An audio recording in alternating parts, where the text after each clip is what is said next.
Hi, this is Linda with More Holistic. How are you doing today? Now, the topic that I'm going to talk about is, are humans designed to eat meat? Do we have to be vegetarians? Well, let's find that out. First of all, I have noticed some things that about humans. They like to eat meat, but people don't like blood. They can't stand the sight of blood or the screaming of animals when they're getting killed and murdered and slaughtered. We don't like that. We like our meat packaged up in the grocery store away from all of that. Because I know once I was a kid, my grandmother had some chickens, and I would make friends with the chicken, and once they were killed, she'd wring their neck, and I didn't want to eat the chicken anymore. So that was back in the day.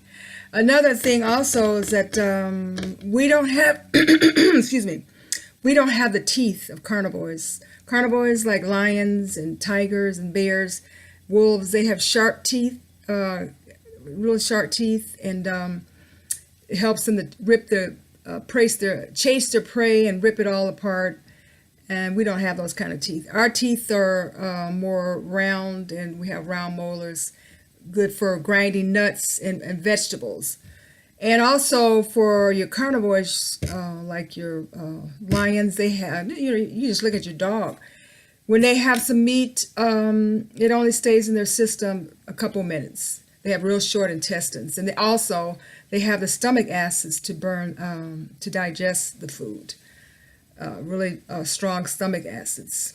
And humans, on the other hand, their intestines are like 20 feet long, and that meat stays in the intestinal tract a long time. And also, meat can cause, since it stays in the intestinal for such a long time, it can cause disease, and it can cause food poisoning. So, and it's just a lot of things about meat that doesn't agree with us. But some other things that I can think of is that, let me look here. We could say also that meat causes like 80% of all your diseases, your cancers, heart attacks, strokes. It may cause that. And also, you may ask the question, what did our ancestors eat? Well, our ancestors primarily were vegetarians. They ate a lot of yams and berries and nuts. And then with the invention of fire, they started to cook their food. But that was only for when they were in, when there's a shortage, when there weren't any vegetables around, they would eat meat. So that's a good question to know. And also, it takes a lot of land. They have to clear a lot of the forests to feed, to have land for the animals to graze on. And also, they use that land to grow feed. So it takes up even more space. So eating meat is not always a great thing to do. So some may not agree, but and also I'm trying to see if anything else, did I miss anything? So are humans supposed to eat meat? Well, according to all the statistics out there, it causes lots of disease. So, and also we're cutting down all the forests, like the Amazon is being cut down for cattle to graze on, and also to grow feed on. And the little small family farms are becoming extinct because the big industrial factory farms are taking over. So it doesn't sound like a great idea. And then you have the soy erosion, and all this land that they're using to grow soybeans and corn on, they're feeding it to the animals. And a lot of that food could go to people starving people in different countries.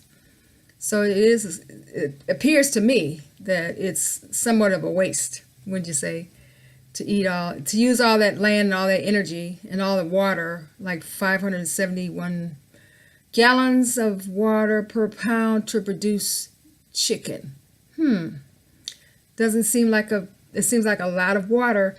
And another thing also, from the animal waste itself, from waste of the cows and waste of the pigs and chickens, causes a lot of feces, and the pile up of feces, excess feces from so much animal, and it does cause the atmosphere to warm up and climate changes, and also different types of pollution to our streams and rivers and oceans.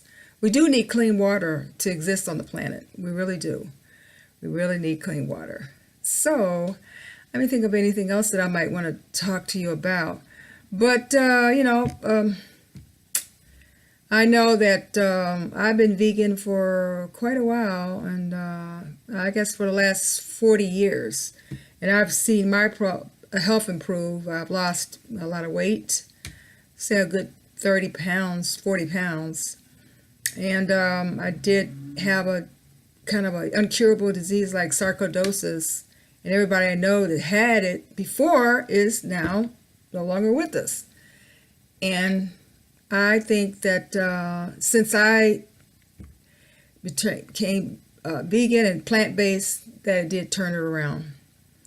So, it's great to be a vegan or be plant-based or eat majority plant food. But you can reduce it. You can reduce it. If you don't want to be vegan or be plant-based, that's your choice. But I think from all the statistics and the research that I've run across, it's convincing me personally, that vegan is the best way to go for me. May not be for everybody, but for me, it's a great, great choice. And I think that overall, it gives you so much compassion, so much love for the trees and the forests. We can keep them growing, to keep all those beautiful species alive, and all these sacred plants that can heal us alive, that we need them, we do need. And also, what else does it do? It just helps you have a compassion and love for yourself and your own body and for the planet that we live on. And I think it's great to have a plant-based meal, plant-based diet or lifestyle, because it's good for the earth and it's good for the animals on the earth, and it's also good for your body. So just think about it. You don't like blood. You don't go out and chase your prey like a lion out in the savannah running. You don't have that kind of jaws that open up and grab it. And you don't have the night vision to go out there and get your raw meat. And you have to have it cooked. Most of the time, you're cooking it or marinating it or frying it. Just eat it raw. If you like meat, go chase it and tear the animal's flesh apart and stay right there and let the blood drip down. And, if humans were designed to eat meat, then they would have the legs to chase it and, yes, and to tear into it and just have a great old time. They wouldn't have to have barbecues and ovens and all to clean it, to cook it, So as I said, it's all a choice. It's a wonderful choice. It's a healthy choice. And you don't age as fast. Your skin is not as, keeps back the wrinkles. And you have good health. Every time I go to the doctor, all my vitals are in order, heart and blood pressure and all the, wellness check comes out great. Not on any prescription drugs of any kind. So I do think, I'm so thankful that I'm a plant-based meal, a plant-based lifestyle diet, whichever you prefer. But it's great for me. It's great for me. It's doing me a great job. So if anybody else would like to try it, I suggest you would, because all the research is out there to support that it's really great for you, for your health, for the planet, for the animals. So give it a try. Give me a thumbs up. Leave some comments and subscribe. I have some great more news and information for you, and lots of great information to tell you, recipes and statistics and facts about the wonderful plant-based diet and how we can save ourselves, our bodies, our mind, body, and spirit, how we're all interconnected on this planet, and how we do have to work together to stay and keep and maintain the planet and actually heal ourselves and the planet, along with the animals, and have a great balanced relationship with all living creatures. We're not here to exploit them. They're not here for our pleasure, to be eaten when we feel like it. But that's what the next video will be about. Did God or the Most High, the all in all, create animals for our pleasure, for us to eat whenever we feel like, and to exterminate them? We'll find out on the next video. I'll answer that question.